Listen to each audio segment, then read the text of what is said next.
Howdy y'all, Giovanni here. In this video, I'm going to tell you what the social media marketing triangle is and why you will fail at social media if you don't adhere to it.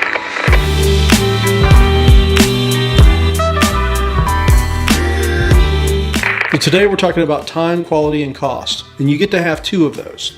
The project management triangle, as it's sometimes known, is a valuable tool for prioritizing and decision making. It's often used as a throwaway tool in training courses, but it's a powerful tool in the hands of a competent leader or marketing professional. You get to pick two of those, but you can't have all three. Most people that have been in a business or a project management course at some time have heard of the project management triangle. It's sometimes known alternatively as the triple constraint or the iron triangle. Today, we're going to apply it to social media marketing and rename it the social media marketing triangle so I can have a nice clickbaity title. Just to add some confusion, there are also variants on this model, but we're going to be chatting about time, quality, and cost. The basic premise is this: there are three main factors in all decisions, and you can only have two of them.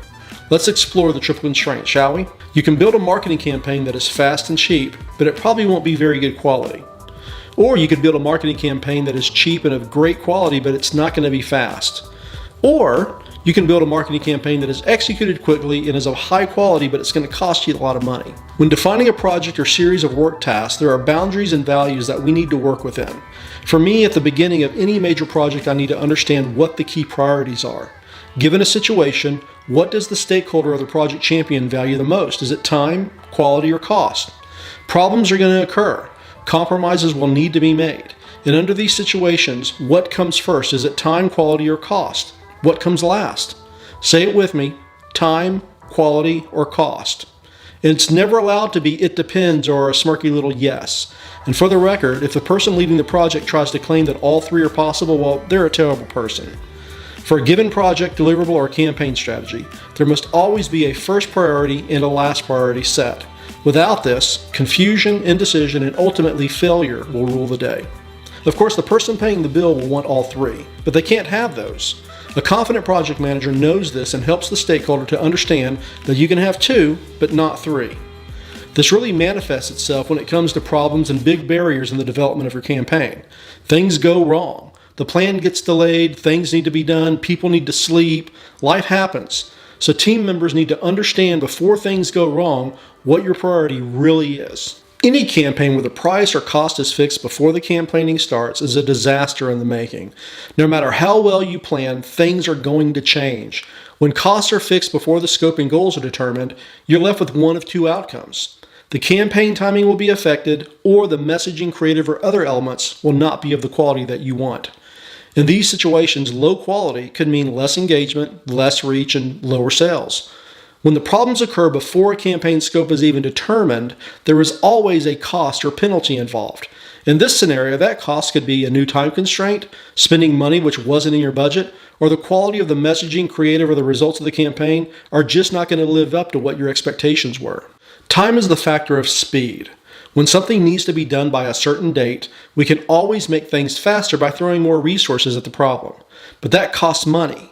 Equally, we can do it for the given time at the given cost, but then the quality slips. Money and resources are the bedrock of all business decisions, and everything costs something. Sometimes we have extra budget to spend, other times we don't. Sometimes we have more resources, sometimes we don't. Quality is often difficult to measure. What's good quality? What's poor quality? Often quality is in the eye of the beholder. The bottom line for me regarding quality is fitness for purpose.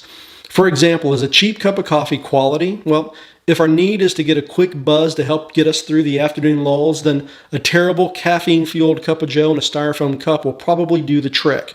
But if our goal is to impress our flannel-wearing hipster friends with aroma and sourcing and body and acidity and texture and creaminess and other characteristics which make up an amazing coffee experience, well, then we need a much higher level of specification to meet the definition. Quality could be said to be a distinctive attribute or a characteristic possessed by something. If that attribute is missing, well, then we tend to say that the quality is lacking. In marketing, especially in creative fields, quality is extremely subjective and must be trusted to a brand advocate on the team who will push for business decisions to always be made with the protection of the brand image, culture, and other characteristics in mind. I have a belief that when you find yourself saying no more often than you're saying yes to decisions around marketing, advertising, and branding, well, you're probably on the correct path to doing it right. All of these factors contribute to the scope of a campaign, the boundaries of your overall digital strategy, and the stated goals or outcomes. Time, quality, and cost. What they don't tell you is that you can have any two, not three, two.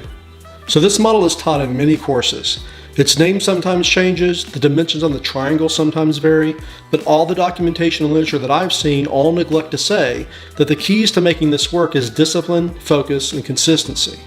Once a priority order for a project has been set, you cannot pick and choose which two you apply as priority throughout the project process. The methodology works best when used as a set of underlying principles behind a campaign as a whole. The social media marketing triangle or triple constraint tool is a useful framework for all marketers and business leaders to use as part of the planning when it comes to campaign strategy and problem solving.